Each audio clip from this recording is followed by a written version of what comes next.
This is Hemant. And Jessica. And you're listening to the Friendly Atheist Podcast. Please go to patreon.com/friendlyatheist podcast to support the show. You're doing us a huge favor. Mm-hmm. You get ad-free podcasts. Mm-hmm. You get bonus episodes. I swear there's only one more week of Survivor talk because then it's over for the season. It's true. And I'm, guys, real excited to talk about it. This is now officially the preamble show to our Survivor cast, right. which we and keep then behind we will a talk paywall. about other things.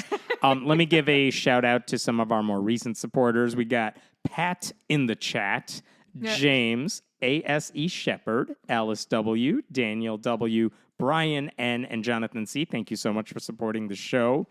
Can we And back up Brad D? Have we already thanked Brad D? Sure, go for it. Oh, he's just a friend of mine, and I tried to just give him the RSS feed because I didn't want to charge him. And you can't do that. You're a professional. I can't. I don't do it for my mom. I just did it for my good friend Brad. Oh my god! I made my parents we'll pay. have a Obviously. talk after the show. There are so many stories that I want to discuss. Yeah, so we're a little over a week out from our last record. I know, and there were like 5-6 things where I'm like, well, this will be the top thing we talk about, and then that list got longer and longer. Can I pick the top topic? No, it's not. It's just I want to be happy that Warnock won for a second. That is part of this, yes. Oh, do you have that in your... something like that. I am glad that Warnock won. Yes, that was there's a nail biter for me. There is a tweet, I'm sure it's been posted many times over in different ways, but it's like, I'm a Canadian and every American election is like 50.1% puppies and unicorns, 49.9% like everyone gets diarrhea. You literally set everything on fire. Ooh, yeah, and it's like, know. why are these close races? That's disturbing. They were it was upsettingly close. You should all be very ashamed of our country that Herschel Walker got like 49% of the votes. Oh my God, it was... And I was on like a happy hour call with a friend who lives in Atlanta. And so she was like, they haven't counted my county yet. They haven't. So actually, let's start with politics since we're there already. I saw this headline in the new publication Semaphore, which gets a lot. Semaphore? Yeah, SEMAFOR. And they get a lot of media people who are reading it because it's run by some popular media people. But the headline was this. This is from December 5th, earlier this week. Top evangelicals are backing away from Donald Trump. And then I laughed. Mm-hmm. And then I saw the article, and I'm going to read you an excerpt from it. You laughed harder? Uh-huh.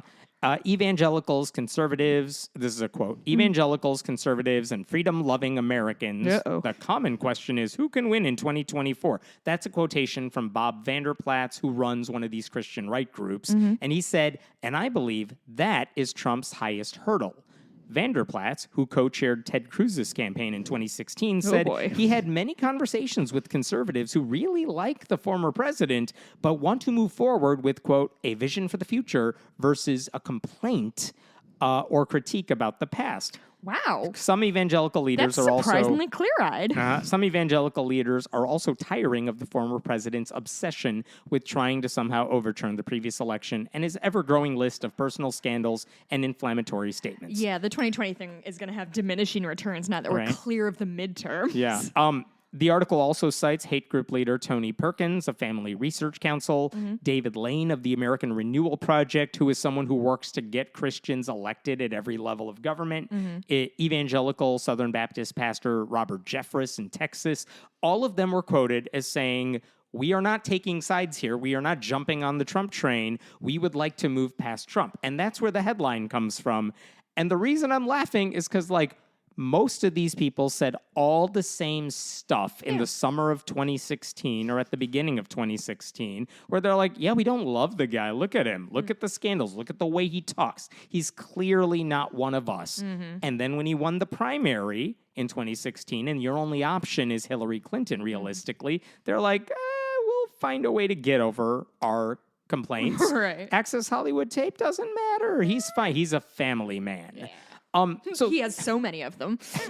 And that's the thing, like, the article very briefly mentioned that these people just want to back the winning team, and they don't think Trump will succeed in 2024, so they're trying to set the stage right now to say, we're not there yet, because he's not guaranteed to be, like, the guy in 2024, except what wasn't abundantly clear is that if he indeed keeps running for president, like he says he is, and if he wins the Republican primary, which I don't believe for a second is out of the question, Sure. they will 100% vote for him in 2024. And this article did not make that abundantly clear starting from the headline, because these people would endorse him, they would vote for him, they would encourage other Christians to vote for him, and they would use their platforms to do it, because that's what they did in 2016. They were not bothered by the sexual assault allegations or extorting Zelensky in Ukraine. And the fact that he got impeached twice didn't matter. The kidnapping of refugee children didn't matter.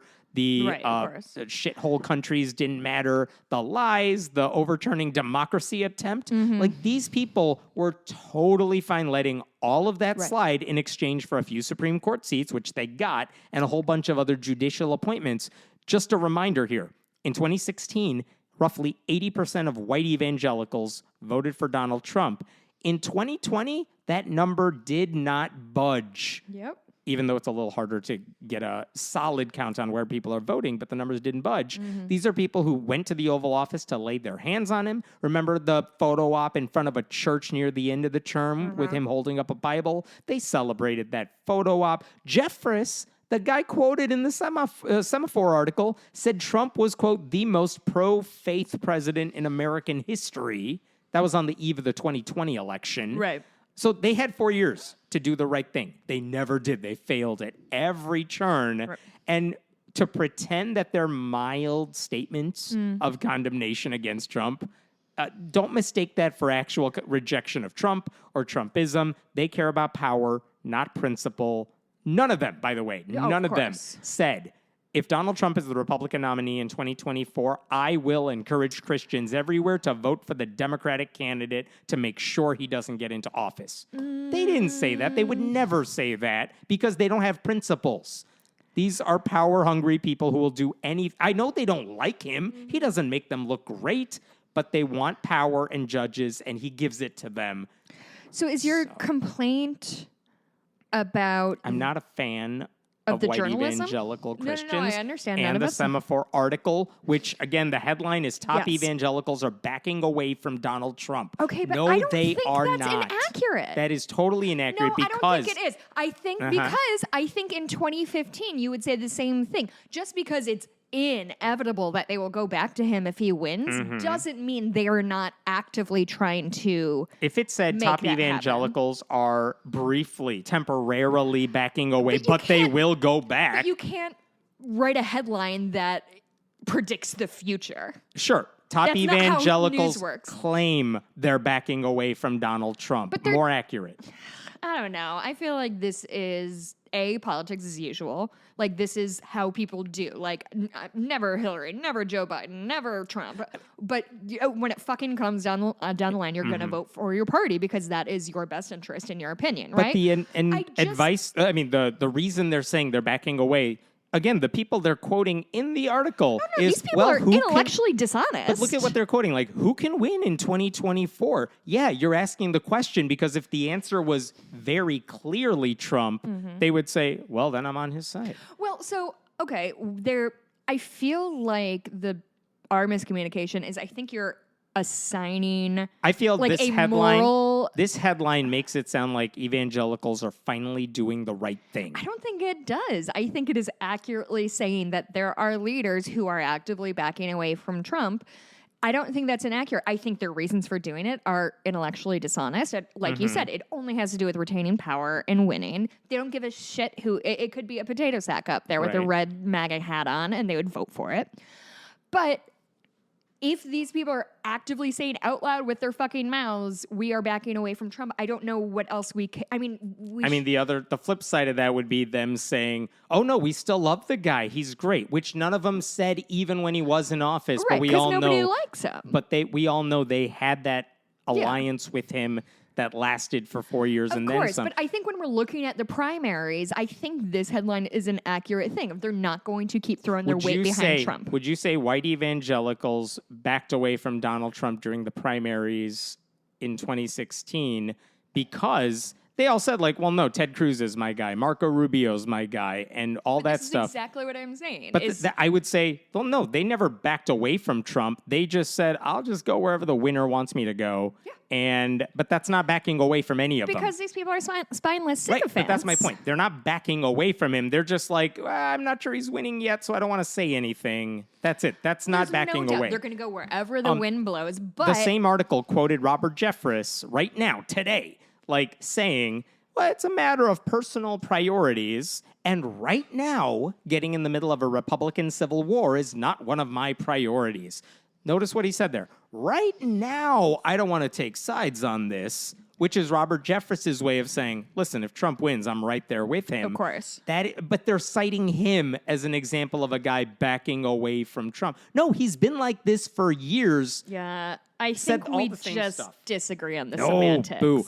So one boo thing, me? yes, How dare boo you? you. You're in my home, drinking my wine. It's not bad. I shan't be booed. The wine is not bad. It's actually Mikey's Pinot Noir. I don't like Pinot Noir, so I'm feeding it to you. The article's writer, the Semaphore does this thing where they're like, here's the facts of the article, which I disagree with in this case. But then they say, here's the article writer, here's the reporter's opinion. That's their thing. Like, we'll separate facts from opinion. Okay. And in the part that's the author's fair. opinion, she writes, it's far too early to write Trump off with any political constituency, and Christian leaders have scrambled to shift their positions before. Yeah, that is totally accurate. Yeah. And that should have been the story. Yeah. The fact that you put that at the very end, like, listen, everything I just told you is bullshit because these people are going to come running back to him. I know. You know that. I know that. Why does your headline suggest that evangelicals are running away from it? It's not suggesting it. You're projecting so hard onto this headline. Backing the away. headline only says they are currently actively backing away. They are not. What did he say? We don't want. What is he? Read the thing. What he said. Why? I'm pointing at his left. Who can win in 2024? No, I just think that there is a much more likely universe where these people would just sit and wait and see which way the wind blows before they say shit about Trump. So they're not backing away from anybody. They're just weighing their options to see which horrible person's going to be. That's not backing away. That's keeping your options open so you don't look dumb. Would a more accurate headline be like, evangelicals are leaving all options on table? Including all the bad ones, yes. Okay, well, here's the thing is you're not a journalist and you would write terrible I am 100%. headlines. No, you don't write headlines that are character restricted. You write blog headlines. Curse you. You need... I think that it was an accurate summation of what the article was about. Obviously, it didn't capture the nuances, but have it. I think it's a the headline, headline doesn't Is there match a up subhead? with... no, I don't think there was. Actually, I will look. Let's see that subhead. Let's see no, that there subhead. wasn't. There wasn't okay. a subhead. All right. Okay, I'm going to jump to one that I think is right up your alley here. Guys, who's right? Who's wrong? Me or Heaven? It's me. You can email friendlyatheistpodcast@gmail.com. No, we're going to put a poll in the Facebook Actually, group. you know what? No, you don't get to answer that question, listeners, until you are a paid Patreon supporter. And then we will listen to who's the winner, and the answer is me. Okay, here's the next story. I saw this and I instantly thought, like, oh, Jessica Bate. Excellent. Boy. Here's the story. There is a bar in Richmond, Virginia called Metzger Bar and Butchery, which I don't get the butchery part, but all right. Metzger Bar and Butchery. There is a bar in It's a Chicago restaurant. that's like half bar and genuinely half And what? deli. Like, here, or... have some beer, and then here's a cow we're going to slaughter in the back. I don't get it. Okay, Whatever. You don't understand meat as a general I do rule. not. So there's this restaurant in Virginia. Apparently, it's fancy. A lot of people host events there. Fine. Last week, apparently, members of a Christian nonprofit group called The Family Foundation, because all of their groups are named That's that. what cults sound like. They're basically, I looked at their website, their About page basically says Wait, they're... wasn't that the Manson family? Didn't they that's call a themselves The Family? there's also a K Street lobbying group in D.C. called The Family. Jeff Charlotte wrote about them. Yeah, no but this new group ideas, I says guess, we're huh? like a right-wing, faith-based lobbying group, but they're not registered as a lobbying group. What are They're they registered basically as? a conservative Christian group that says, like, we oppose LGBTQ rights, so we push our members of Congress to take action to block rights. Okay, you know the type of groups these are. They're all the same. Mm-hmm. They're just like, we take these conservative positions Seen one, and we seen want to all. pass. Yeah. So they plan to host a reception for 15 to 20 people, like their donors, at the restaurant But hours before the event was set to begin, they got a phone call from the restaurant saying, "Hey, we don't want to serve you. We're canceling the reservation." And they explained this, the bar did, on Instagram. I'm going to read you what they posted on Instagram by way of explanation of what they did. Because, yeah, they said no. They knew that was going to be a big deal. So they posted their explanation. They said, Metzger Bar and Butchery has always prided itself on being a very inclusive environment for people to dine in. In 8 years of service, we very rarely refuse service to anyone who wished to dine with us. Recently, we refused service to a group that had booked an event with us after the owners of Metzger found out it was a group of donors to a political organization that seeks to deprive women and LGBTQ plus persons of their basic human rights in Virginia.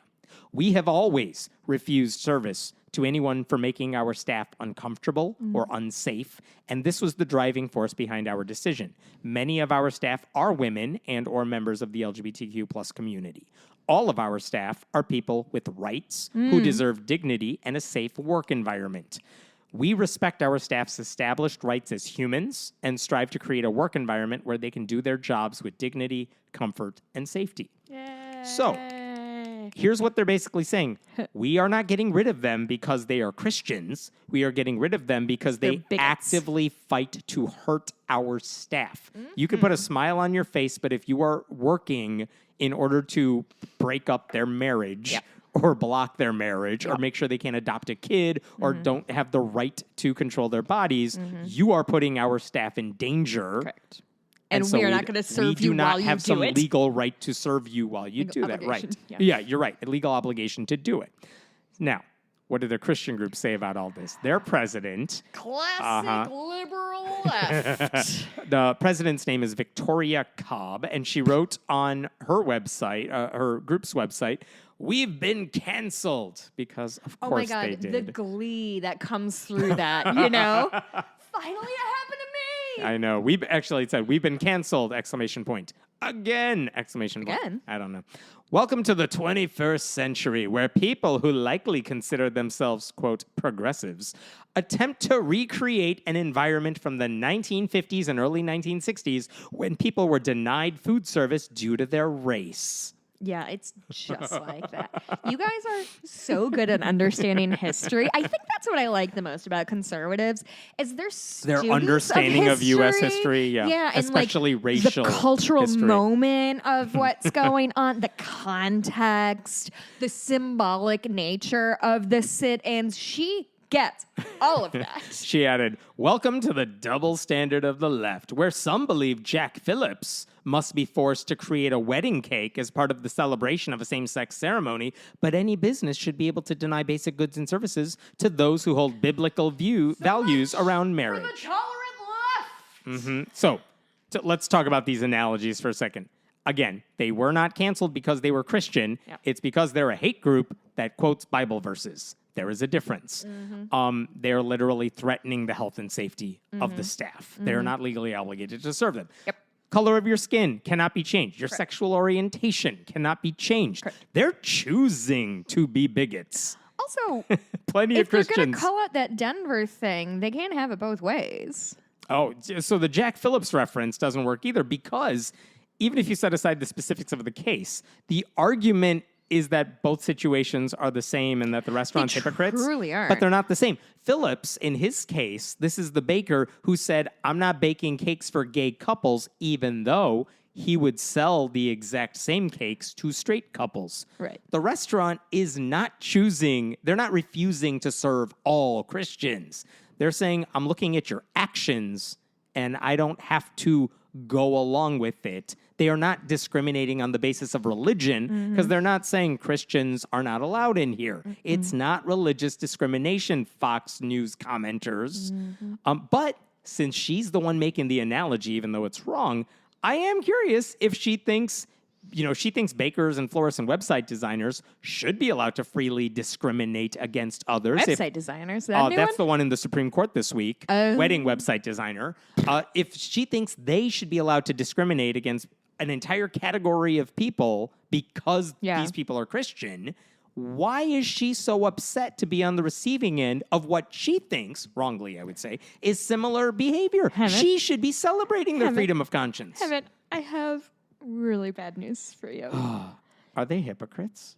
It's not that they're hypocrites, but it's not that she thinks they did something bad. She's fucking thrilled to pieces that this happened to her. It's like the people who are like, She I got doesn't- banned on Twitter. You guys, I got banned on Twitter. I'm so excited. No, truly, Give to this my is- GoFundMe. This is like manna from heaven for these people of like, holy shit. Somebody told us we couldn't do something. Now is our time to shine. Because we're the ones who are usually telling y'all what you can or cannot do. She's now running for the president of the Leopards Eating People's Faces Party, right?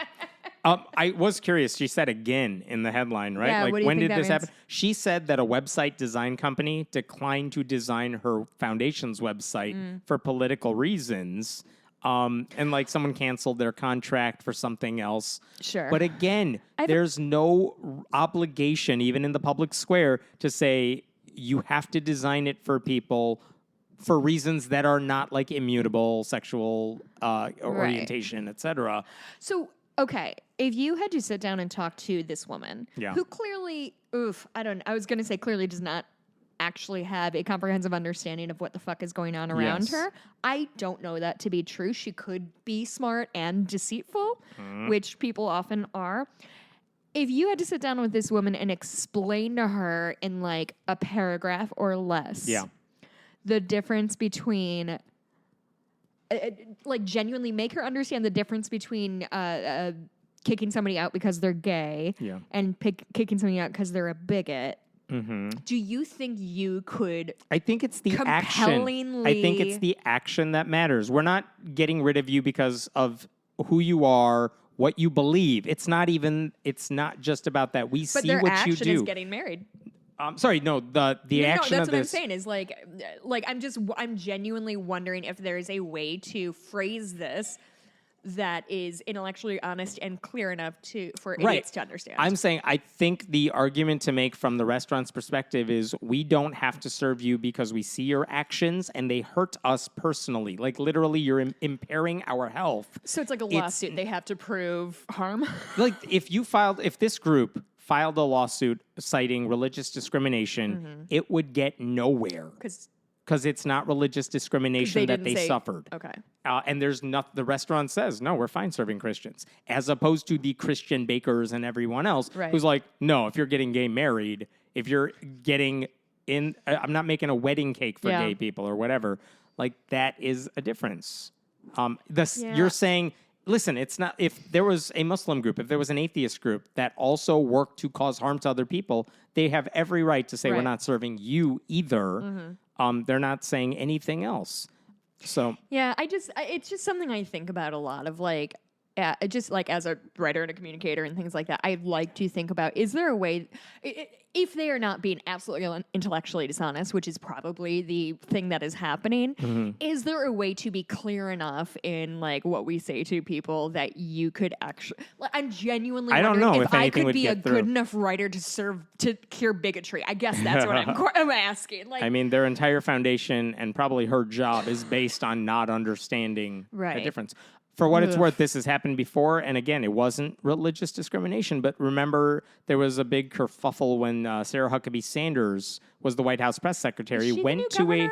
Yeah, she is. And went to a restaurant in Virginia in 2018, and the owner said, Sarah Huckabee Sanders is a person whose actions in the service of our country we felt violated basic standards of humanity. They kicked her out. She whined about it. Tell 'em what Fox I'm doing. News, you are trying to dance, but you're white, and also you have middle fingers up. First of all, And then in 2018, there was a New York bar that ejected a customer for wearing a MAGA hat. I'm a trained ballerina. Don't say, I am. By the way, here's where I think the restaurant might have it wrong, though. Because if they're saying we don't want to serve this group because we see what you're doing with your time, even if you're inspired by your beliefs, what is stopping them from saying, like, oh, this is a Southern Baptist Bible study group that happens to be meeting in our bar, let's say. That's a little slippery A slopey for Catholic me. group. Like, These are institutions that have the same beliefs about gay people, about abortion rights. Tell me, they were in a group, and what's the group called? The Christians? The Christians, They're yeah. part of a group called the Family Foundation. Oh, that's right. So okay. again, I mean, what's stopping them from saying, there's no indication they've ever done this to any other conservative Christian group. Well, okay, to answer your question, what's to stop them from doing X, Y, Z, which A is a slippery slope fallacy, and I'm ashamed of you. I think it is because... If you knew it was a Catholic listen to group. me talk. Yeah. Because if they did that, it would be terrible for their business. Like I think the point of laws, of the discriminating laws, is you as a business owner are going to have to balance being able to eject people for whatever reason and whenever you want, and having to continue to pay your employees and your, being able but to then answer earn your a profit. question. Answer that question then. I Because feel all of a they're in sudden- the legal right to kick out this Christian group. Yes. What's stopping them from an openly Catholic group, Capitalism. conservative Catholic group that believes all the same stuff and probably works to those ends and votes that way too? Capitalism. But how do you Because he can't keep... It is...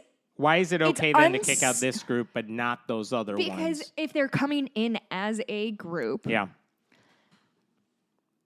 And this is, you said the family is like an organization. It's not nonprofit, 501c3 nonprofit. So it's not a church. It's not just a group of Catholics, right? This is a place that is actively trying to pass laws that it's not the harm Catholic people. Church holding a meeting in there. Exactly. You're saying it's okay if it just happens to be Catholics who show up. It's not even, yeah, I guess. But my whole point is that as a restaurant owner, he is going to have to use discretion because he wants to obviously protect his staff and all of that, but he has to make sure he has a sustainable business. So if all of a sudden I don't know if my question was answered. I'm not done talking yet. Fine. Because, wait, okay, so what's to stop him from doing this? It's a her. What's to stop them? Well, Because no. all Why this- they haven't done this to anybody else Yeah. for this sort of reason? But I don't get why. Because there are other conservative religious groups Right. that have the exact same beliefs, work the exact same way. Now, the Catholic Church does not exist to hurt That's gay the people. difference. They happen to do it. Of course. This group exists to hurt gay people. So it feels like you're answering your own Maybe question that is the maybe answer. somebody at this table is being a little bit intellectually dishonest with himself. Maybe but- that is the reason. I just wish they would also, explicitly say that. Okay, there's two things that I'm thinking of. It was one, a restaurant owner does not have the time to thoroughly vet every group that comes Totally into agree their with you. restaurant. Yeah. And B, again, I don't think my point was made clearly that she cannot become in Richmond, Virginia, you cannot become the restaurant owner who who gets the reputation of kicking out anybody who's conservative. That is not anything that she's looking to do, would be my guess. These people have a mission. They are mission driven, and that mission is passing laws and getting culture to reject gay people and take away rights, reproductive rights. I don't know why that's different from Southern Baptists. Because they don't exist. Oh, you just answered No, it. I know. If a Southern Baptist Bible study group came into their bar... Because it's an insane thing you're proposing a wild thing to do. I think the difference between a meeting talking about how to ruin gay people's lives versus... That's called the Catholic Church, too. Hemmant, you're making me fucking crazy right now. I agree with think- you. You can't get away with a business if you're kicking out people you disagree with. And so when you I'm say trying to figure out what what's the to standard is what's for them. to stop her is her personal fucking discretion. The standard is her discretion. That's what the standard is. That's what the rule means. We have the right to kick anybody out we want to. The subtext is we're not going to kick everybody out because that's not how you run a business. I wish they said in their apology, we're kicking them out because this group only exists to hurt these groups, because they say that right on their website, as Golly, opposed to your conservative pedantry religious today groups. is I driving want me up a fucking standard. wall. I should say the restaurant did post another thing on Instagram and Facebook where they said if you buy a particular cocktail on a certain day, like earlier this week, we're giving any proceeds we make from sales of that drink to Equality Virginia as a way to deal with the backlash they were getting. So that's a nice little touch there. I don't know if this goes anywhere. I don't think the Christian group is suing over it. They wouldn't get anywhere if they tried. They couldn't be. And this was a really confusing story to me. I just don't understand what side you were work taking. for semaphore. Okay, let me bring up this story. Okay, this is interesting. Is it Survivor time yet? No. Okay, on Tuesday of this week, an atheist named Joseph Richardson, he's a part of the Central Florida Free Thought community. He helps run the group. He asked for the opportunity to give an invocation, and he was given it. So he was delivering an invocation at a meeting of the Lake County Board of County Commissioners in Florida. Okay. He's done a lot of invocations in the past in the community. And if you listen to his speech, I'm going to play you part of this later on. His speech was not offensive. Even if you take away my bias here, it wasn't an offensive speech. It was a pretty, hey, let's all get along, let's do what's right for our community sort of speech. Mm-hmm. Fine, not offensive. Right after he was done, the county basically said, all right, now let's have our real invocation. And they got a Christian who works. This has happened before. Oh, it's happened a couple times. But they got a Christian who works in the public works department to basically give a second invocation. This one, pledging allegiance to Jesus, suggesting that the first one. Wait, is this new? Yeah, this happened this week. Because basically you only do that to say listen, the atheist talked, that one doesn't count. So let's make sure we get a Christian to really do it. I'm going to play you what you're going to hear. Is one of the county commissioner leaders, followed by Joseph Richardson giving his invocation, and then the other Christian giving the quote-unquote real invocation. Oh, Here, my God. It's 2 minutes, but check this out. Okay. So we'll go ahead and get started, as is tradition, with our invocation and our pledge. Our invocation today, we have two leaders that will be leading us in our invocation this morning. One, our first leader will be given. Our first leader for the invocation will be given by Joseph Richardson from the Central Florida Free Thought community. Okay. And then we also have our own Fred Schneider who will be providing an invocation. Fred Schneider from the B-52s? Yes. Thank you, Chairman Parks, and commissioners and staff for this opportunity to offer an invocation on behalf of the Central Florida Free Thought community and the non-religious citizens of Lake County. Thank you to each of you and to county staff for the important work that you do.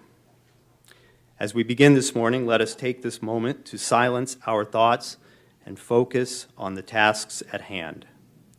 Lake County is a strong and diverse group held together by a shared love of community. Today, let us embody the words of Central Floridian author and freethinker Zora Neale Hurston, who said, "There is nothing to make you like other human beings so much as doing things for them." Aww. This morning, may we recognize and abandon the familiar attitudes and too common practices that do not serve the whole. May we appreciate each and every voice that enters the chamber with hearts and minds open. Yeah, I can see why the Christians hate this. May we dream and design a bold future for Lake County, where all voices are heard and everyone is uplifted at their time of need. Everyone, he And says? may we work together with honesty and integrity, guided by rational thought and critical thinking with a shared sense of responsibility. All right, here's the next Well, guy. Good morning. I like was just that. asked a few minutes ago if I would Just a few minutes lead ago. in the prayer, so I'm happy to do so. So if you would like to join me, feel free to do so. Thank you, Father God in heaven, for your blessings over this county. I'm going to stop it there. Okay. The thing you just highlighted, the thing the Schneider guy said, the Christian pastor said at the beginning of that was, They just asked me to do a prayer. I was just asked a few minutes ago if I would lead in the prayer, suggesting this was not planned in advance. They saw that Joseph was speaking. Then clearly someone said, hey, I need you to talk Find to somebody Jesus with those white here." collars. Yeah. Wait. Before you continue, how long would they have known that the invocation was going to happen? I mean, it was on the agenda, so it would have been, if that would have been public for a few days, I would imagine, but the city would have known, county would have known for a little while, but the fact that you got a corrective measure here, So like what the hell? embarrassing. So I Okay. talked to Richardson about Wait, this. can we hear the invocation, or is it not interesting? It's not interesting. Oh, it doesn't, It like- references Jesus. It doesn't like undercut. No, it just acts like a separate invocation to Jesus. Like, I pray in Jesus' name, amen. Like, that's the I end was of just his worried it was invocation. going to be like a passive aggressive No, rebuke. I have no problem with the pastor himself. He did his thing. My problem is they had him there only because Joseph spoke and because they're like, oh, we can't allow this to stand on its own. By the way, so in 2019, when Joseph Richardson gave an invocation in a different city, the mayor seemed to apologize to the city afterwards for allowing that to happen. The in wildest thing. 2017, when Joseph Richardson gave an invocation in the city of Eustis, I believe, his comments were followed by a second religious invocation from one of the commissioners. And in 2015, even before that, when he gave an invocation, the mayor waited until the end of the meeting, after Joseph Richardson had left the building, to ask a Christian pastor to give a second invocation. And he even said out loud during the meeting, since we were kind of uncovered at the start of the meeting, can you cover us with a benediction as we leave tonight? A benediction? So, Calm down. Joseph Richardson has seen this happen again and again. And as you heard from his invocation, that was lovely. Yeah, it was It beautiful. was really nice. So the Freedom from Religion Foundation has sent a letter in Lake County this week. Now, is there a legal place for this, or is this just... So, no. Okay. The legal issue is you can't, if you have invocations, you can't say atheist can't give it. And Which the truth is, he that- was allowed to give it. There's no Supreme Court case involving a corrective Right. Christian prayer after, like, an atheist The invocation. Supreme Court is never going to rule on if somebody can be a dick or not. Right. So They simply won't. FFRF said, we write to ask that the board ensure that all future invocation givers are treated with respect. Thank you. If the board cannot treat invocation speakers equally, the practice of having an invocation needs to be eliminated entirely. Yes. So, Get it. will they do it? No, of course they won't. No, they're but not gonna. it's important to know, like, we noticed it. We saw what you Sure. did. We have it up here. Like, what are you doing? Oh, boy. And, like, it's so naked on its face of, like, So how... obvious what you're doing. I saw news articles today, by the way, this morning, where they, like, local news spoke to the county commissioners, and they're like, so what's up with what you did? And they're like, people found that disrespectful. I'm paraphrasing. What? People found that disrespectful. We did not mean for that to be disrespectful. All we wanted to do is undercut this man Yeah. and his entire worldview is unworthy of being presented in front of our city. Yeah. And you think that was bad? Their sound bites were wild and totally trying to pretend nothing happened. We're going to talk about Kirk Cameron in a couple minutes, but I want to give a shout out to one of our sponsors first. Elle had a small problem. Growing up in a secular household, but in a community dominated by one religion, Elle was one of the few kids in her third grade class who wasn't religious. When she talked to friends and classmates, she found that many of them had a hard time imagining someone who did not go to church or pray. Some others wondered how Elle could know right from wrong without religious leaders or sacred books to tell her. The conversations Elle found herself having were not judgmental or contentious, but the result of honest curiosity. After school, Elle would ask her dad to help her explain what she believed and how she felt in a way that would make sense to the other kids at school. From those talks came ideas that eventually became Elle the Humanist, a warm, clearly expressed introduction to humanism for young readers. The book even has a foreword from Daniel Dennett. You can order the book at ellethehumanist.com. That's ELLE, thehumanist.com. And if you use the link in the show notes or enter the discount code friendlyatheist, one word, all lowercase, you'll get 10% off anything on the site. Thank you to them for sponsoring this podcast. And with that, let's talk about Kirk Cameron. Because this week... What's he been? I know. What has he been up to? I will tell you what he's been up to. This week, Fox, I hate even using the term Fox News. Fox propaganda outlet posted this article. Here's what the headline is. Kirk Cameron is denied story hour slot by public libraries for his new faith-based kids book. Oh, I saw this headline actually. In Yeah, passing. I did too in a lot of right-wing news outlets. Again, big quote hands You know around. what's the best part about this podcast is I see headlines like that and I'm like, I am under no obligation to click it because if it's Got it covered. important or interesting, Hemmant will tell me about it. But here's what they did. Kirk Cameron wrote some book that is mostly you got to read the Bible, otherwise you won't have any morals. Here's some Bible quotations. Which begs the question, why don't you just republish the Bible? Yeah, that too. It's With like a published Post-it. Hey, by kids, read this. It's published by a company called Brave Books, because of course it is. Anyway, like... Brave. Oh, Brave. Yes. Oh, brother. So Cameron and his publishers apparently called a whole bunch of libraries and said, listen, you do drag queen story hours, so we want Kirk Cameron to do a reading for the Bible at your library. Will you, sponsor these events as well? Local to him? All over the place. I guess he's going to do a little touring book tour. thing. Yeah. Okay. So they're like, will you sponsor these events? And of all 50 libraries plus libraries that they supposedly contacted, they all basically said no. And here's what the article said. The Rochambeau Public Library in Providence, Rhode Island, for instance, told Cameron and his book publisher by phone, no, we will pass on having you run a program in our space. We are a very queer-friendly library. Our messaging does not align. I'm going to skip ahead. Another library said, I don't think that's something we would do. And so the publisher and Kirk Cameron got a whole bunch of these rejections, and then they went to the conservative media outlets and said, these best people thing that are could have happened. Yeah, of course they wanted the answer no. And they're like, we got canceled by all these libraries. And so here's how the Fox article goes. Every single part of the article goes like this. It's like, Kirk Cameron, a library said they wouldn't promote Kirk Cameron's event, but the same library also helps LGBTQ kids. Can you believe it? They did this 4 separate times where they're like, they said no to Cameron. Here's what the library said. And yet this place hosts a LGBTQ teen night. So where they provide a safe space for kids. I do want to say I do not know how public libraries work, and is there a problem with rejecting certain points of view? Good question. Yes, there is, and here's why.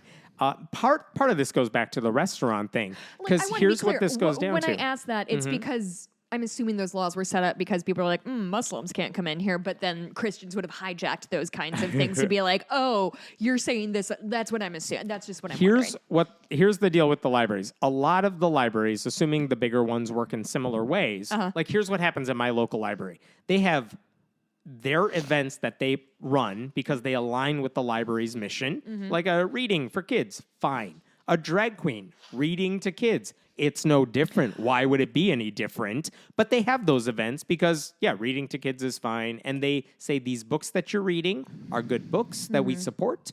These kids, you're reading to kids, we like that. There's no problem. And we will put our name behind it. Sure. We will post it on our website. That's fine. Here's where the legal part comes in. I want to be clear. The drag queens are not reading their own original works. They're not on a promo tour. No. Generally, they're just going in and reading children's books. That if you read it would not be an issue. So there is on its face a difference between I'm coming in to promote something that I'm trying to sell That too, versus just drag queens trying to do public service. Right. Now, here's the other thing, and this is where the discrimination part that Kirk Cameron's claiming, how dare they he didn't say this, but he implied it. They're discriminating against me. No, they're not, because a lot of big libraries, like in my library, they have large meeting spaces that you can rent out for a fee. Anybody can rent it out, assuming you follow the library's guidelines. He could have done that.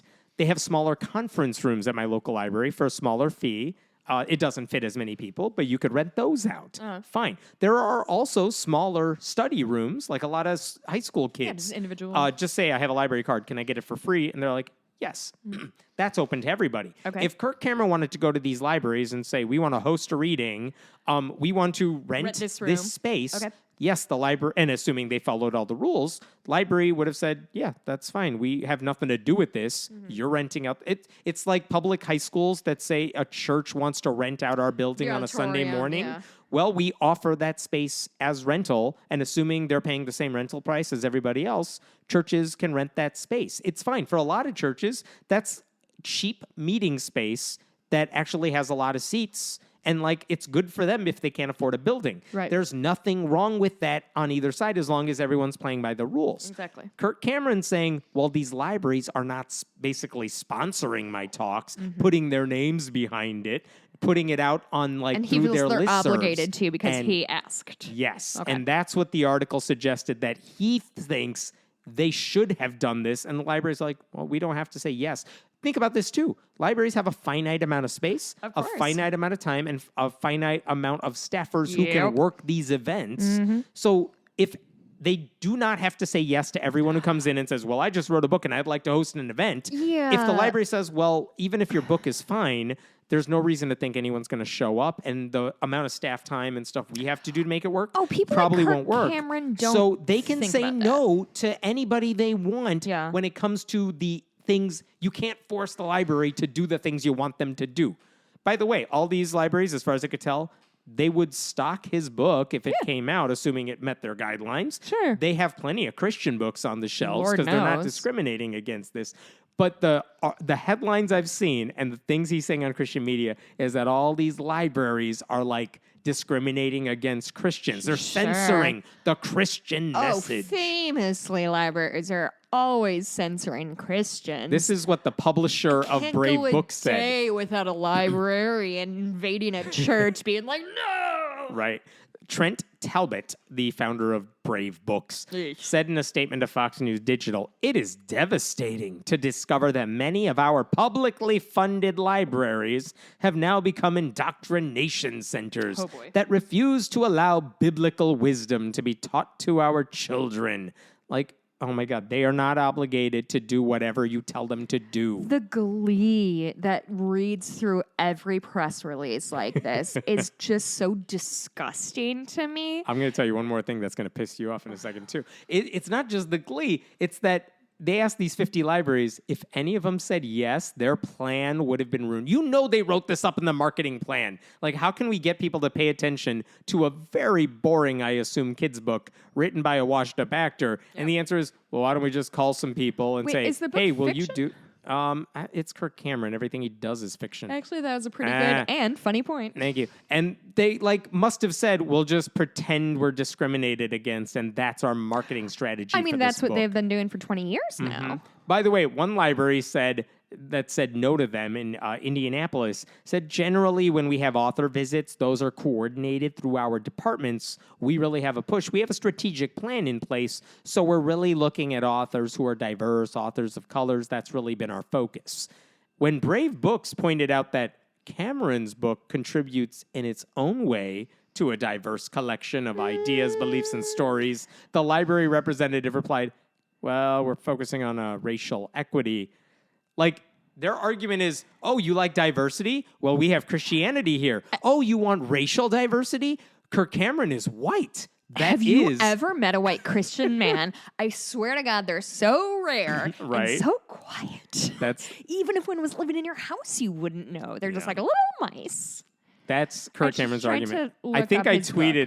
tweeted jokingly like last night, like, who wants to see an article about Kirk Cameron? You know who responded? Kirk Cameron. Brave Books on Twitter. They're like, we want to see this article on Kirk Cameron. And I'm like, well, here you go. Have fun. I don't think they liked it. His new book is called... I genuinely It doesn't don't matter. know. It doesn't. Oh my God. You know what's matter. really annoying about Kirk you? Cameron. Well, you personally. Oh, everything. Is when I'm Googling things, Yes. the only good sources are your stupid blog. I fucking hate it. That is genuinely, I'm not lying. Like, there are times that I'm like trying to find a Didn't picture. you just make fun of me earlier for being a blogger and now I am your only source of information? Listen, the downfall of journalism is not a coup for you, okay? The bar has lowered considerably. Congratulations on being able to crawl over it. Here's a story that I don't think anyone paid attention Also, to you don't as even much say as the I name of his want to. book. I don't care about the name of his book. His book is Kirk Cameron and like the banana crocoduck shit. Did I tell you that I showed my Seventh-day Adventist friends the banana video for the first time? And their reaction was, They lost their minds. They could not stop. Welcome they were to my life. crying, laughing. Yes. These teenage girls who I'm friends with we just I'm glad. once in a while, like all the time, we're just talking about bullshit. And I was like, well, you've heard of the banana, right? Oh, And they're like, what? I'm like, the atheist's nightmare. haven't you been on the internet in the last 20 Truly years? watching these sweet teenage girls being exposed to the Ray Comfort banana video was just like, look around, how lucky we my are to be God. alive right now. Like, I got to witness it. It was glorious. All right, check out this story. Yeah. I didn't see this getting as much coverage as I was hoping it would get because it's disturbing. And Because you're the only journalist on the internet, apparently. Clearly. Okay, so check this out. A guy named Matt Chandler, we've talked about him before. Mm-hmm. He's a pastor of a place called Village Church in Texas. Oh, is this He's the a guy that big got reinstated? megachurch. Yeah, he got reinstated. okay. He's one of the more well-known megachurch leaders in the country. Matt Chandler? Matt Chandler. Okay. Basically, 3 months ago, he said, I'm going to step away from the pulpit for an indefinite amount of time because Okay. of things. Things. And then I don't remember last what the things Sunday, were. yeah, no one does. And then this Sunday, he's like, I'm back. And it's like, well, what happened 3 months ago? And like, what happened in the past 3 months? I'll tell you what he And didn't his do. Go to answer- therapy. And his answer was, I'm back. Hey, did you So- miss me? Yeah, he didn't say anything. Here's what happened 3 months ago, okay? 3 months ago, he said in his he said in his sermon that I think some lady messaged him and she's like, you've been talking to my friend on Instagram. And I it's remember inappropriate. this. She had concerns about the DMs he was sending her friend. Sure. He told, apparently this came out to his church, whatever. He told the congregation these DMs were not romantic or sexual, but they were, and I'm quoting here, unguarded and unwise to the point that they were, quote, revealing some unhealth in me. Now, what Unhealth? does that mean? What exactly was he DMing this How long other ago woman? did this happen? 3 months Oh ago. boy, that's not long enough for me to fully blank. Okay, wait, is it something about like the girl was? No, we don't know the answer. Oh, we don't know the still answer. don't know. Like, what did you do? He says it But wasn't sexual, you guys. but it was so it's like, personal. so then what were you doing? Yes, I remember I this don't know. now because I'm sure I did a rant about how, like, in this Christian chunk, at least, this is my understanding. If you are firing a pastor or whatever for being friends with a woman online, it means that you do not value women as equal humans who are worthy of being friends with without an ulterior motive. Right. That is where And maybe I'm that's going a to sit different with thing. this. So anyway, he said 3 months ago, like, I did this thing. It's bad. It's like, all right, I don't know what you did, but apparently everyone in your little bubble seems to think it's bad. So he said, I'm going to leave indefinitely. And now 3 months later, he's Definitely back. is longer than 3 months, I think. Yes. So the thing is, like, okay, if you're back, Yeah. clearly you got clearance by the people who run your church. They think you're. So you don't think it was his decision to take a step back? They said the elders of the church would like reinstate him when it was time, Got you. and they were putting him through like the not therapy, but like the Christian rehab of whatever it was. So it's like, okay, well, who was the woman in question? What was your rehab like? What changes have you made in your life? Right. Did not answer any of that. Okay, here's my question. Does he owe that to them? Yes, because I think if you're going to make this public display of like, I've done something wrong, I want to be honest with you, I'm going to step aside, and But these not too adults at my church are going to decide if I am ready to come back. And now he says, I'm back. I don't know if you did something I should be worried about. Am I safe in your church? Are my kids safe in your church? Are the women in your church safe? Well, no, because they're I in mean, a church. well, that too. So it's like, I don't know what you did and I don't know what the Sure. rehab is. So I have no idea who to trust in this place. But if you're a congregant of this church, you're necessarily putting your faith into the elders being wizened and all-knowing, I'll right? tell you another reason. So if the I elders think he say it's owes- cool. Well, here's why you shouldn't trust them. Here's Well, the I other don't trust them. I'm I know. speaking on behalf of the churchgoers. Thank you.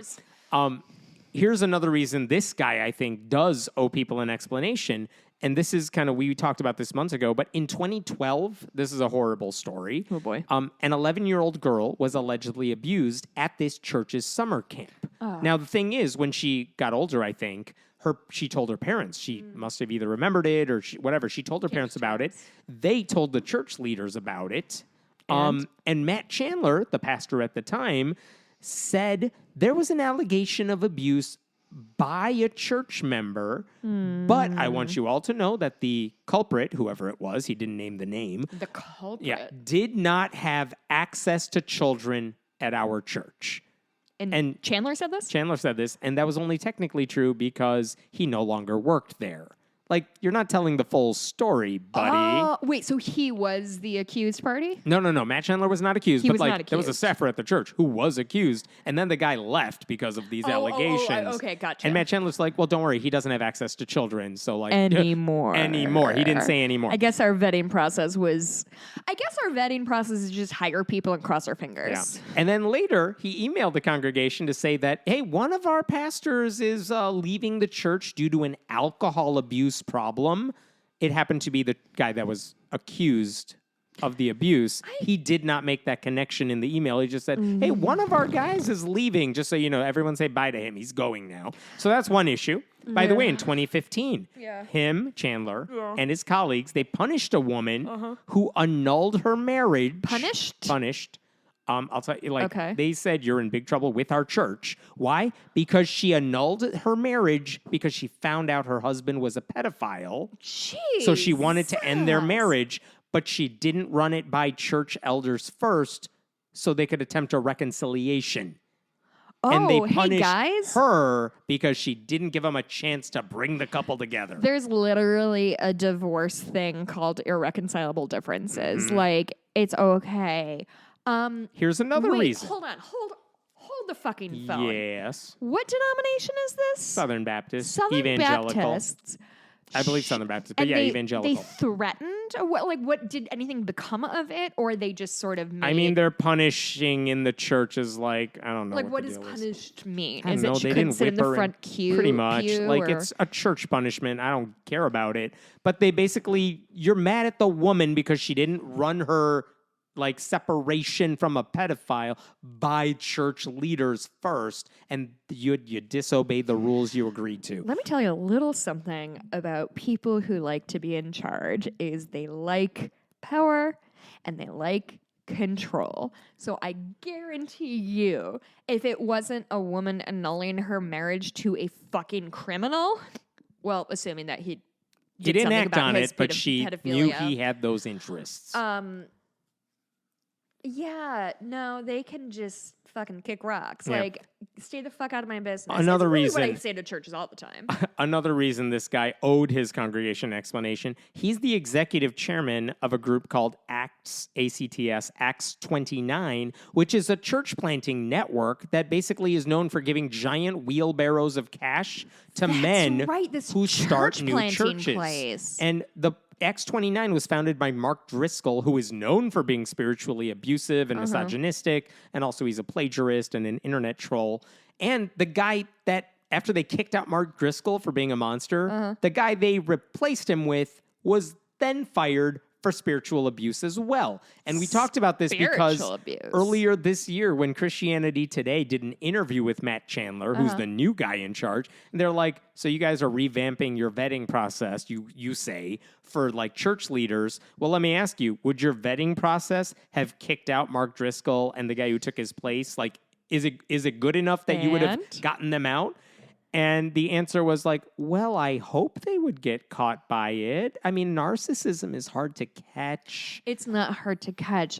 Narcissists are really easy to identify because they only talk about themselves and don't care about other people. I'm related to them. So anyway, this is the guy who's like, you guys have done something wrong with a woman, and now I need to leave my job until the babysitters in charge of me at this church give you the okay. And now 3 months later, here he is saying, hey, you guys, I'm back. I'm back. It worked and they gave for him me. a standing ovation. Of course. Of course they did. And no one knows what's happened in the past 3 months because no one's talking. I want to redact my earlier statement. Narcissists aren't always easy to find out. They're very good at manipulating people. It's nobody's fault if you get taken. I should say, this is interesting. Here's what he actually said to the congregation. I'm not playing this for you because screw this guy. He said, the elders' care plan involved a couple of intensives. And I don't know what that means. And I actually went, I even got a neurological exam. I don't know if you were around for that, but I actually don't have a right frontal lobe. I had a tumor taken out 13 years ago and radiation and all that. So we needed hey, is there something wrong with my brain? And that's the work I've been doing over the last 3 months. Some intensives with some experts, and then, is my brain okay? And I don't have here's the 8 takeaways. I'll stop there. That's what he actually said on Sunday to his congregation. I'm an actor. This man is missing part of his frontal lobe, which is higher functioning. Oh, God. Yeah. Which, if you don't have a right frontal lobe, it makes you DM women on Instagram like you're Adam Levine. Well, I mean, your frontal lobes, I only worked for a neurological surgery society for a couple years, so I'm not an expert. But I think the frontal lobes are the ones that do. Oh, let's look at my little head here. I have a phrenology bust. The hell? No, but the front is the higher functioning, I think that's the whole thing with frontal head injuries is you survive and you can be okay, but I think it alters your personality. I think this is from Christianity Today. They actually did find out what he's done for a little while here. Oh. Wait, well, hold on. I just need everybody to, before we move forward. Yes. My dude stood up on a pulpit and was like, I was gone for 3 months. I went to 2 sessions. Also, by the way, a chunk of my brain is just fully not in my noggin. Right. So we went to a neurologist. When you said, I talked to a neurologist, I'm like, I feel like counselor is the starting platform. You don't start at neurologist. You start at counselor, therapist, psychiatrist, psychologist, or whatever. According to posts on Instagram, Matt Chandler spent some time at a men's summit led by a pastor who wrote a book about deliverance from bad choices. In October, that would be within the 3 months, he attended an Acts 29 gala and spoke there. And then later that month, he wrote about spending time at a river cabin, going for walks, practicing jujitsu. And in November, he went elk hunting. He posted a picture of himself in camo in the snow with a rifle slug over his shoulder. And he said, we talked about Jesus and marriage and the dark things that can plague men. Anyway, that's what he did for 3 months. And now he's safe around women, or so we're told. Okay, listen. I'm doing some light research and... Into what? Long-term effects of frontal lobe trauma. Long-term effects. I'm sure this will be 100% accurate. Well, it's not. God, this is so embarrassing. It's on verywellhealth.com. But okay, so I was right that the frontal lobe is a little more personality trait. So your what's this back here? Your occipital. No. This is your medulla oblongata. Oh dear God. That's your lizard brain, right? Your heartbeat and your shit like that. Oh, I'm going to let you dig the hole yourself. No, here. I'm correct. While I'm an idiot, I'm also correct about things sometimes. But your frontal lobe, that's why humans have a brain that looks the way we do. Most animals don't have a developed frontal lobe, and that's why they don't have speech capacity or higher reasoning skills. And so my understanding, that's why those animals don't DM people. That is one of the many reasons. Second, usually I would say is lack of opposable thumbs. But that too. What the fuck do I know? Anyway, I know you can have a hemispherectomy and take your half your entire brain out and you can. Oh my God, I'm losing my mind. Anyway, I just think the appropriate place for that to happen. I know I almost knocked over 17 things. I think your frontal lobe is where your personality and your higher functioning lives. So it just seems to me that if somebody had some of their their frontal lobe removed and is making bad impulsive decisions. He's in charge of so much money and so many Christians. Slowed critical thinking, impatience and intolerance of others, impulsive dangerous and his behaviors. Choices up to this point are not known for being the right ones. Verbal and physical outbursts, poor judgment, apathy, rigidity and inflexibility, and are you ready? Egocentricity. I just want to see the DMs is all I'm saying. Listen, if you have DMs that you are hiding from people, send them to me. Honestly, I got nothing better to do. Honestly, yeah, guys, if you have any gossip about anybody, about anything, I want to hear about it. For the bonus episode, and then we'll talk about it. And then we'll talk about just random people's gossip? Yeah. I would love that, actually. Send us your best, give us mails. Yes. Give us your cocktail party story. Oh, yeah. Ooh, let's send do that in us bonus. the story you told about your ex to your friends after it was over. I want that email. See, we're going to be good podcasters soon. This is the kind of shit people like. Yes. Have you heard of the podcast Normal Gossip? I don't want normal gossip. No, it's just a podcast. So it's literally somebody's like, I'm just going to tell you a story that like a friend of a friend told me about their wild thing. That's a good premise. It's very funny. Okay, Anyway, I am moving sorry. to. Okay, this story, which I thought was going to be like the story we were talking about until 5 other 3 things hours happened. in. Yeah. Did you see the tweet that was like, every podcast is like 40 minutes into the podcast? Okay, let's just jump dive right in. Yeah. We don't do that. I Yeah. will give that to us. We're done to business within a I made minute. the title card for this episode already, and it's this And it's story, this? and it's an hour into the podcast, so boy. it's correct. So here's the deal: if you take an Uber or a Lyft anywhere, if you're me, Not to brag, I do and have. if you do it, like it's always a gamble if you want to talk to the driver while they're driving, because like personally, it's like just shut up and drive. Like I mean that respectfully. I'll do my thing, you do yours, and then I'll give you a good tip and I'll give you a good rating. Right? That's my deal. Both ride-sharing companies, Uber and Lyft, have policies obviously prohibiting religious discrimination. Right. Drivers can't say, I'm not going to drive you because you're Christian, atheist, whatever. Totally makes sense. But there's no rule, apparently. Other way around? Other way around, too. Like, you can't... Oh. I don't think that's allowed. Okay. Like, if you're a customer and you're saying, I'm not going to let that person drive me... I'm not going to let a Muslim guy drive me or yeah, whatever. I would think you would be banned from the app. Okay. Anyway, I was just wondering there's if that no was- rule that I know of blocking drivers from talking about their religion and proselytizing and attempting to win new converts. There is something that says, like, you shouldn't talk about politics, but there's nothing that says you're not allowed to talk about religion. And here's the thing. Christians know it. So this week, or maybe last week, like an Associated Press article focused on Lyft drivers who saw their work as mobile Christian ministries. Boy. And here's part of the article. The car is such an ideal place to do this because it's personal, said one guy who drives for they're Lyft. trapped. Yeah, I can share my faith, and it's so important because that's what I live for. And I can control the door locks. I'll get to that. So he says he begins with a greeting and a kind word. His priority, he says, is to introduce passengers to Christ. But he's respectful if they're not receptive. They're often Christian, but he has also spoken to atheists, Buddhists, Hindus, Jews, and Muslims. Instead of trying to preach, he says he focuses his message on the love of God and tends to avoid doctrine, which, okay, whatever.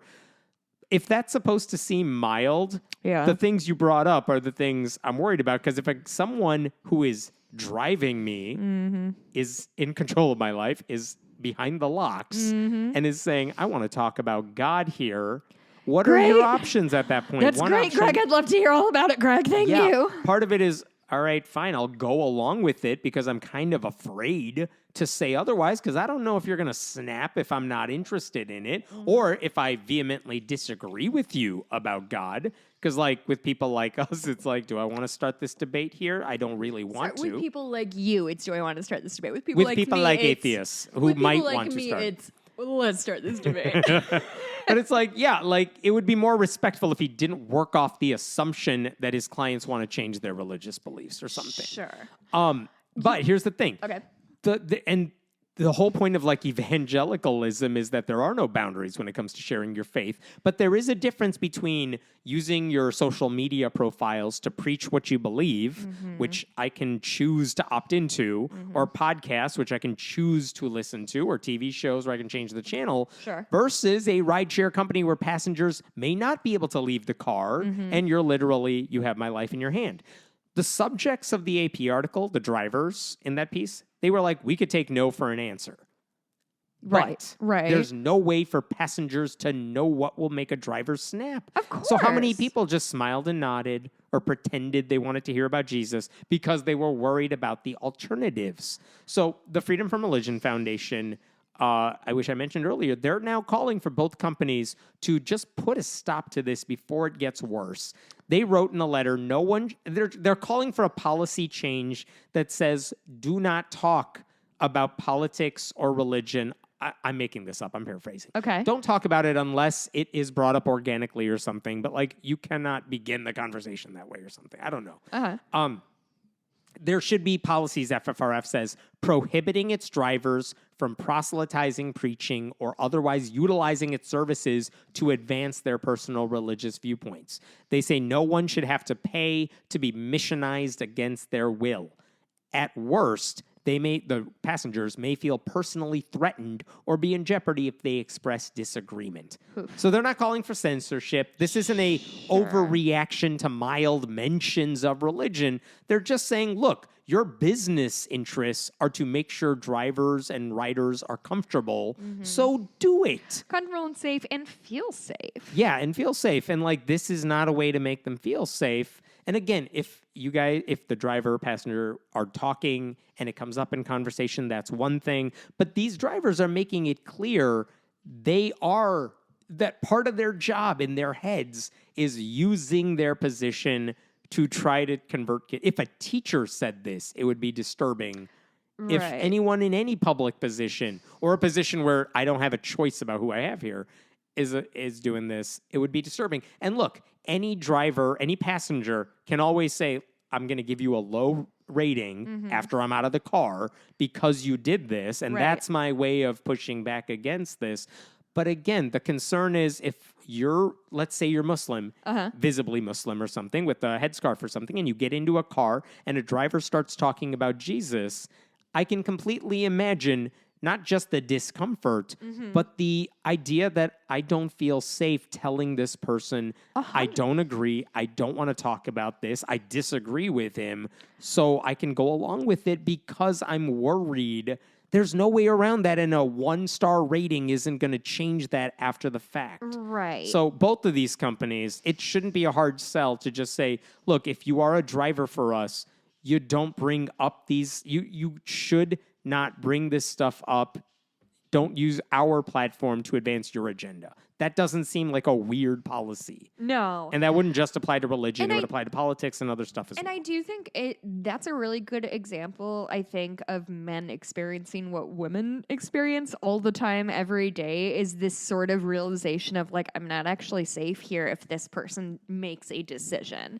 And women deal with that just walking down the street of, like, if the dude next to me makes a weird decision or sees me and thinks I am something to him, I am unsafe. And I think this is a very good example of, like, men understanding, like, yeah, usually women are trapped in some way, maybe emotionally, maybe physically, maybe, spiritually or whatever. Now men can understand, oh, I'm trapped in a car and feel unsafe. This sucks. I sure hope women don't feel like this all day, every day. And if so, I sure want to do something about it. Do you think that's what happens? And thus ends the story of Matt Chandler's church. Do you... Okay, what this made me think of, this story made me think of this quote from Zachary Levi that I read, that he said, and I just was pulling it up because I wanted to make sure I wasn't making it up or, like, refiguring it. He said, quote, when people ask him, what is your peace all about? What is your comfort all about? Where do you get your love? Where do you get your talents? And I can turn to them and say, without blinking, Jesus Christ. So the first half of that quote, if I remember right, is like, I don't want to, like, portray my religion as whatever, so I just show up and be the best person. And when people ask me why I'm so talented and whatever, it's Jesus. So he lets them start the conversation. Exactly. But still, to me, that feels so, God,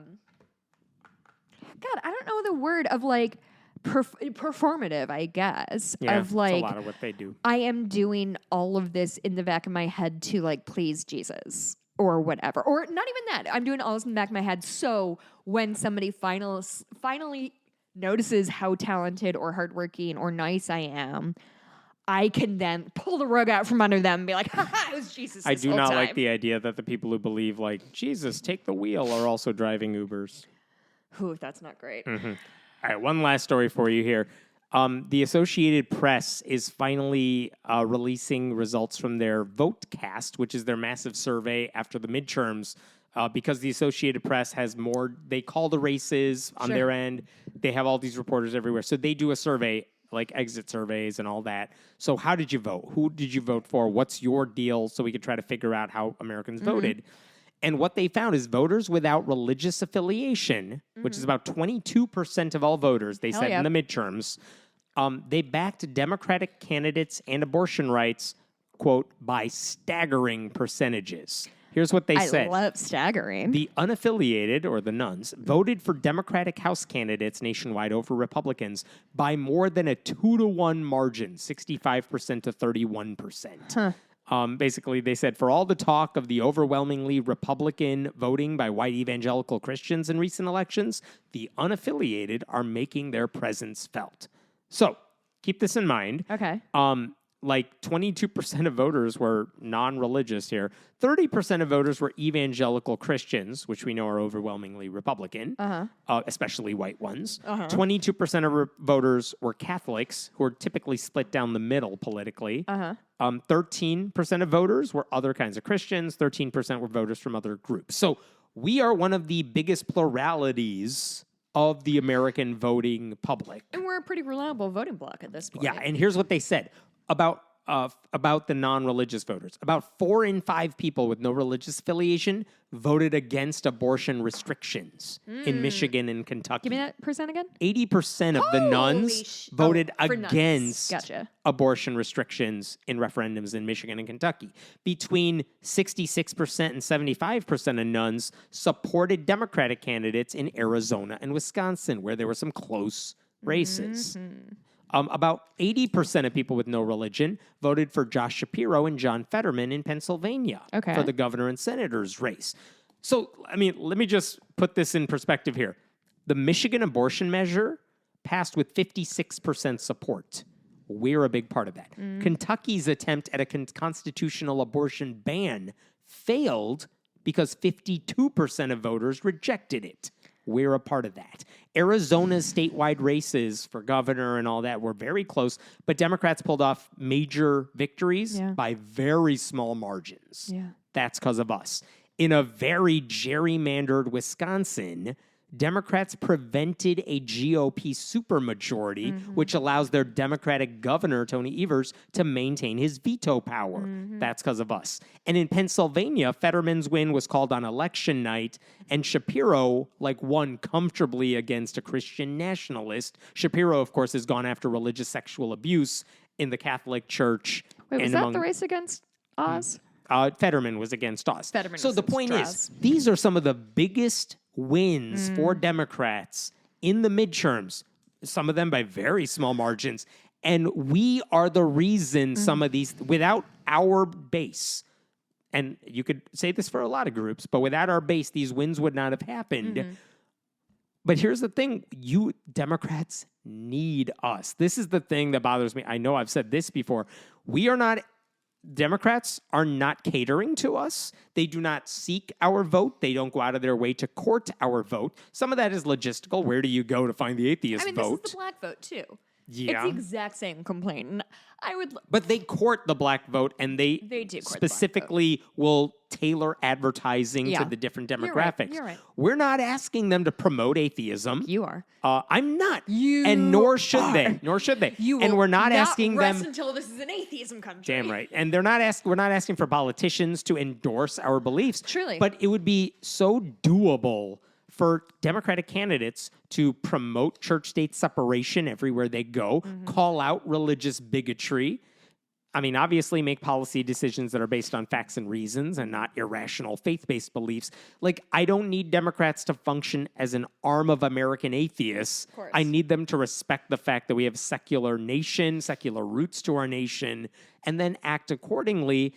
That's the thing. It wouldn't ask much of them to court our vote explicitly and say, listen, if religion isn't your thing, I'm your candidate. They would never do that. They don't do that right now. They should. And remember, I think we're approaching that Rubicon, though. I do. Maybe, but we're not there yet.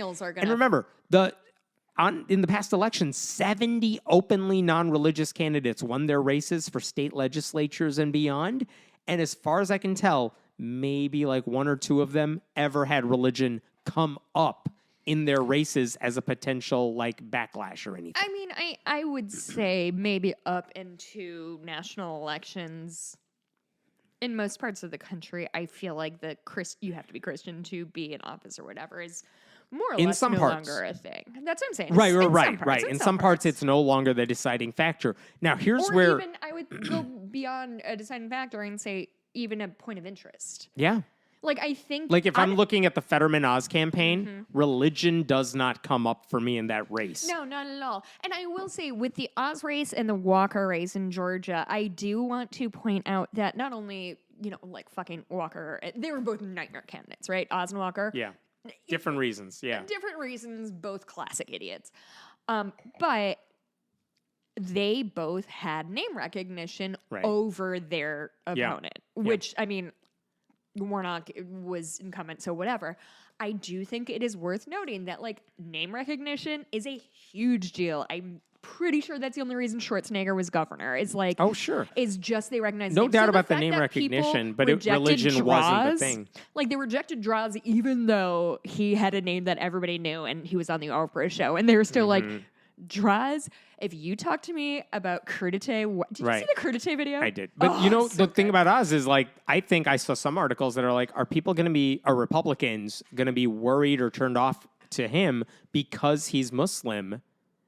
I forgot he's Muslim. But that's the point. It didn't come up because there were bigger issues, and he didn't talk about it. Is he? Well, you don't know. Is I don't know. Practicing? I don't think he's practicing. But again, it didn't matter. But like, he didn't talk about it, and it didn't come up in the race. I assume Fetterman is religious, but it didn't come up either. So you're right. There are some places where religion isn't even an issue. Yeah. But that's all the more reason for Democrats to say explicitly, there are a lot of you who are non-religious. We need your vote because here's what you get from us. If you vote for the other side or you stay at home, here's what's going to happen. Religious bigotry will keep winning out. Yeah. Here's the downside from the data. Secular Americans, non-religious, the nuns, we make up about 29% of the country. That's according to the Pew Research Center. But according to the Associated Press this week, we make up only 22% of the electorate. As nuns, we are punching under our weight. Is it the Electoral College fucking us up? Because no, it has nothing to do with it. Really? No. We're just not voting. Nuns don't vote. Now, all those wishy-washy, I'm spiritual but not religious, okay. They're the reason we're not... They have no opinions. Them? Yeah, they have no opinions about anything. They don't vote. How about we don't count them? Atheists and agnostics, we punch above our weight. We're like 4% of the population, but like, we all vote. The nuns, the rest of us don't vote. There are 63% of Christians, 63% of the country's Christian, according to one statistic, but they were 65% of the electorate. Okay.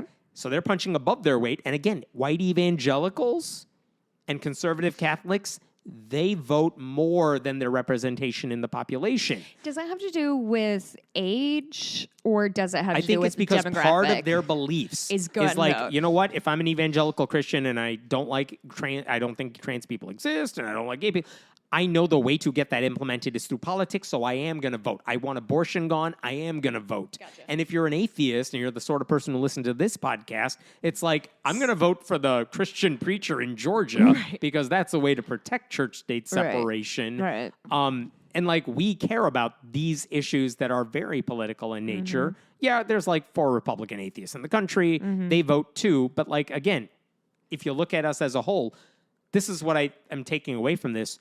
We are such an important part of the Democratic base. They need us. They because of us, they won these big things. And yet, Democrats as a party do not respect our vote the way Republicans rely on white evangelicals and cater to them. That needs to end. And it shouldn't be hard because we're not asking them for the same sort of stuff white evangelicals are asking for. End of rant. Yeah, I mean, I do think this is just going to be our lot in life for a while. For genuinely, probably the rest of our lives, certainly, is that atheists are going to be as we grow in population, we're going to be a reliable liberal voting bloc. And as such, will be roundly ignored by the establishment, but that's okay because I would rather them focus on people in the middle and bringing them over to our cause. I am happy not to be courted. I think there is a way to court our vote explicitly without alienating those swing voters, the independent voters, the 3 of them that are left. I think you think people are smarter than they are. No, I don't. I think they're all very, very dumb. And I think you could say, look, you don't want religious extremism controlling what happens in your schools, what happens in our laws. I'm the candidate who's not going to let religion get in the way. I want you to believe what you want to believe. This is why you'd be a terrible politician, because people will stop listening immediately. You need to have something pithy. I'm not even doing a bit. Like, you have to be pithy and have a soundbite, and it needs to be repeatable. Otherwise, people get bored and they're pretty dumb. There you go. Where do we find you? You can always find me on Twitter at Jess Blumke. You can also always leave us a review on iTunes. Our most recent review, thank God it's 5-star. I can't read anymore. No, it's you found it. Wow, look I'm at ready. you. Title, Brings Me Joy, from December 1st, from Darren. Austin, I love listening to them both and learning their perspectives. It helps widen my understanding of the world. Also, just to make my review of the show complete, insert idiotic and rude comment about Jessica here. I like it. They know the brand. Very nice. Oh, I haven't checked these in a hot minute. You could find me at Hemant Meta on Twitter, as long as that's still around, or until I leave. I don't know how it works anymore. You can find us at friendlyatheistpodcast@gmail.com. Go to patreon.com/friendlyatheistpodcast to support the show. Leave us a review. And before we pop off, I just quickly want to say an incident we found out today happened with Ted Cruz and yesterday, Ted Cruz and his daughter. His daughter came out as bi earlier this year and attempted suicide yesterday. We wish her a speedy recovery and the support she needs to get through this. Ted Cruz can go suck my dick. We are seeing what the effects of these people have on their own family. Imagine the effects that they're having on the country. And if you are feeling hopeless or suicidal, please, 988 is the new national number. It's not just suicide hotline. It's a mental crisis hotline as well, 988. Please do call it. We need you here. So that's the end. We'll talk to you next week. Bye.